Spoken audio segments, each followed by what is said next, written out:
Hello, we have talked at some point about the limitations of asynchronous communication channels, especially when it is text-based, and I'm sure you have many anecdotes or examples of things that have happened to you when you are working in your teams. I'm going to show you a situation of a team in which I've been working where what I want to emphasize is the importance of clear communications with the team and above all the fact that when we have asynchronous communications within the team this can generate delays in the tasks. In this example I show you a channel of conversations in a chat where basically I think you can identify two main types of problems. One is how writing without thinking about what the other person or the other people in the team need can generate problems in the others to be able to complete the tasks. The problems mean delays because when someone has doubts, they are stuck, they have to consult, and until they receive the answer from the other person, they can't move forward either. That's one of the points, and the other one is the problem of the documents. I'm going to highlight some things. One of them, I think that one thing that was well done was that a document was shared, and that document, as you'll see in some other parts, it's interesting that the title is self-explanatory.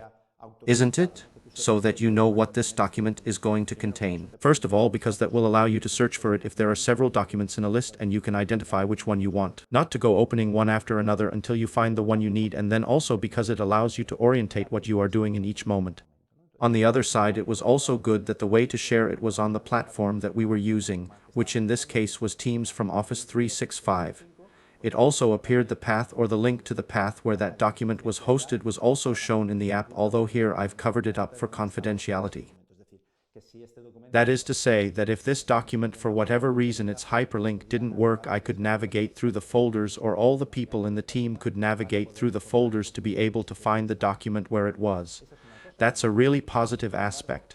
However, there were other problems in this communication flow, and one of them is that it wasn't very clear which instructions they were assigned. It wasn't clear.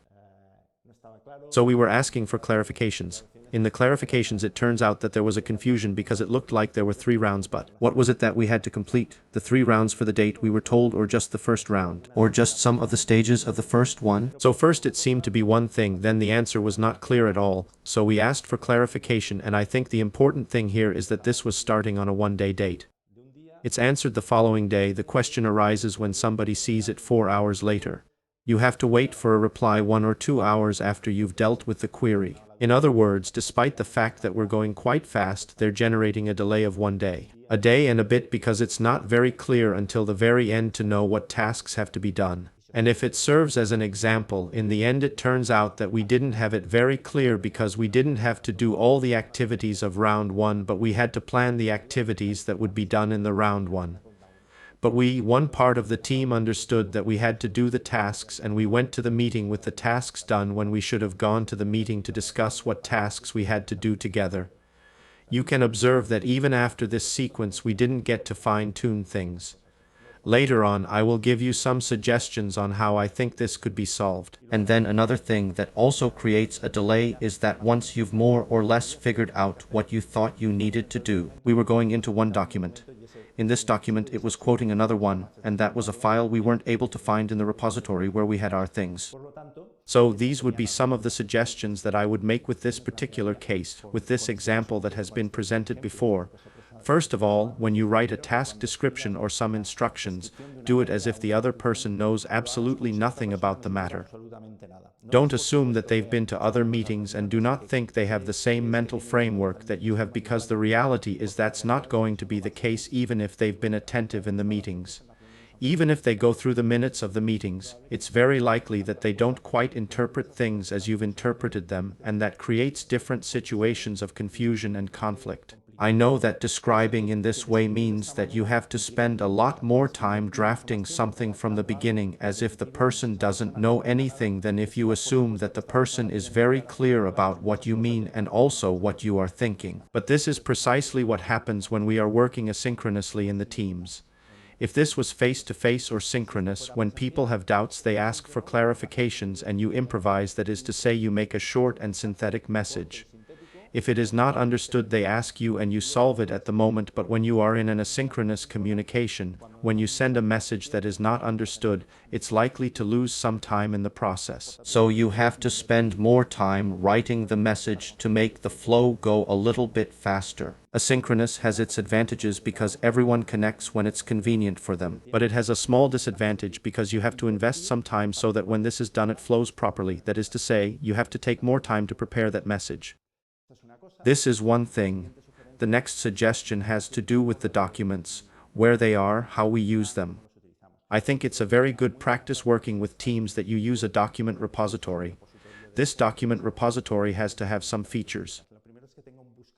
The first thing is it should have a decent enough search engine so that you can put in some little words that allow you to identify and find the document that you need, and this necessarily implies that the team invests in putting metadata into the documents. Metadata are additional words that help us to be able to locate things. And one of the easy ways to have metadata in the document is in the name that you give to the file. Because every file has to have a name, then that metadata, you don't have to load it anywhere else or put it somewhere where the search engine can find it. The engine is always going to tag it, isn't it? So for example, it's much easier to identify, such as in the example that I gave you before that you saw in the slides. This one here, I think it is good because it has quite a lot of information flows. So the title or name of the file itself becomes a metadata. So here is also an example for comparison, isn't it? I think at least here it's telling you the project you're in, what the document is about, the date that you're referring to, and who is the person or the initials of the person who would be working on it. These are the codes that we have agreed upon in our team. You could mark the codes or the labeling that you find most interesting in order to convey relevant information in the title.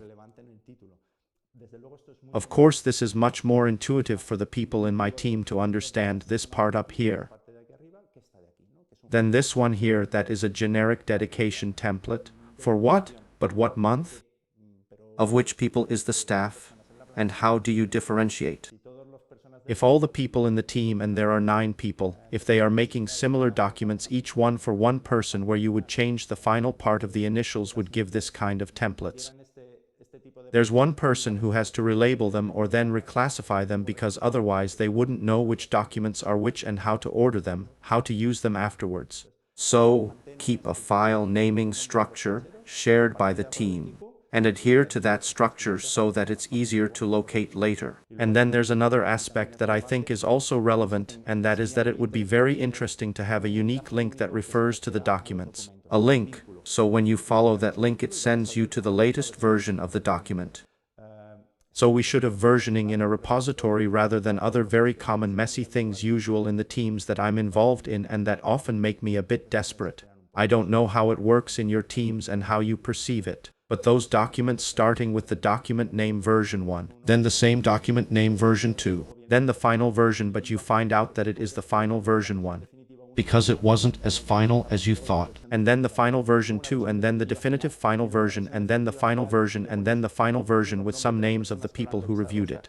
So this kind of thing that in the end generates a multitude of documents where you are not always sure which is the last one because the date does not represent the last one.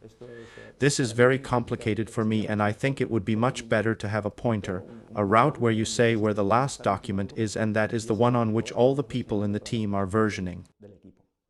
And then there's another important thing that's related to what I've just mentioned, that in all the messages that we use or in all the documents where we refer to other documents, include the link. Don't assume that others will know where it is located.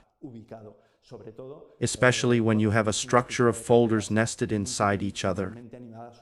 The ideal situation is to have a plain list of documents, but usually we find repositories where you have access to some folders. You go into a folder, a new folder comes up, and underneath 5 or 6 levels of folders, it goes on and you've got more documents. This is very complicated to find for people if you don't have a good repository and a good labeling of things. That's why it's much better to always have links to the documents so that people get to the latest version, because a lot of times what happens in the teams is that you don't really have the latest version, but 2 people writing in 2 different versions or 3 different versions, and nobody has integrated them.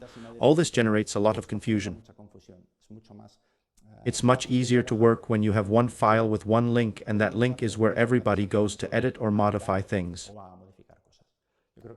I think at this point you'll be able to minimize or reduce some of the problems that I've mentioned in this example in your teams.